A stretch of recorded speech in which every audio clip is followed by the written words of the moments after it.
this time of review. Our goal during this review time is to solidify this past week's reading and to put it back into the story arc of the Bible. So I want to go further back to the very beginning of the story just quickly to set the stage of what's taken place during this period of Israel's history. God had spoken to Adam and he said, don't eat from the tree of the knowledge of good and evil. If you eat of this tree, you will certainly die.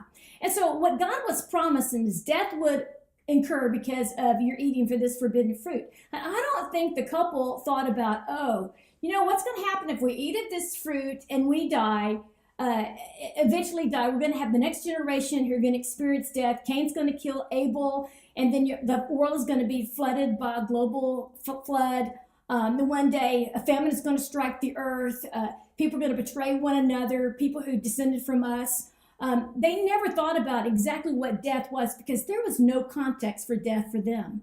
And so what you have here as a result of death, and during this time of wilderness wander, it becomes also a culture of death. So here you have, as they preparing to exit from the land of the wilderness to enter to the land of Canaan, you have first the death of Miriam. She dies, having never seen the promised land. You have the death of Aaron. He who had served as the high priest of the Lord for all these years, he too died. He perished without seeing the land that God had promised Abraham. Not only that, you see that Israel takes a detour around Edom. The people complain, and the Lord sends his fiery serpents among the people, and many people die as a result of this.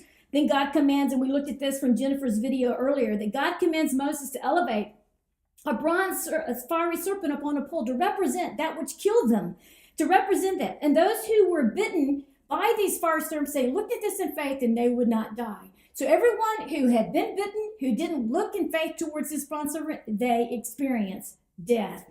After Israel defeats Sihon and Og amongst the Amorites, you have a culture of death that takes place because Balak, the king of Moab, he hires and secures Balak to come and to curse the children of Israel. And as a result of that, he winds up blessing Israel instead of cursing Israel. But what happens after that is kind of what I would call a backroom deal. So you have Balak is like, well, you know what? I didn't get the blessing. I didn't get the curses I really wanted. And this is what Balaam said. If you really want God to move against his people, this is what you need to do.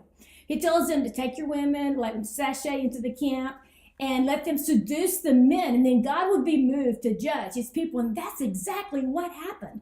And so the Midianite women come sashay through the camp, and even the leaders were caught up with engaging them and having a sexual relationship with them. And you have Aaron's own son, Phinehas. He strikes a spear through a man, an Israelite, who's in the very act with this woman. So what you have as a result of this is 24,000 Israelites die as a result of this sin in their camp. So again, adding to the culture of death. So it's critical that we remember that we have two enemies. The first enemy is external. We recognize the external enemy. Oftentimes, though, the problem comes from the fact that we don't pay attention to the enemy that is within. And so what happens here, the culture of death is because, yes, there are consequences to living in the wilderness and disobeying God and all these terrible things that happen. But we don't take into account that internal enemy, that lust, that complaint, and that disobeys the Lord. And oftentimes the enemy is that which is within. So the final census you have during this period is a record of the death that has occurred of an entire generation during this 40-year period. And then you have the discontinuation of death in Numbers chapter 31 when the Midianites are conquered.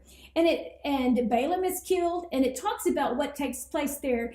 And they give the report that there is no loss of life amongst Israel. What you see here is finally a new page is turned in the life of history, the history of Israel. So they're no longer going to be a culture of death at this time as they swing into the next part of the story in the conquest era. So what you see after this gracious, glorious victory that God commands Moses to instruct the people to drive the inhabitants out of the land, to destroy their idols, and to prepare to dwell in the land. Because after this time of death, God is saying, now death is over. You're going to get to enter into the land that God had promised Abraham, Isaac, and Jacob.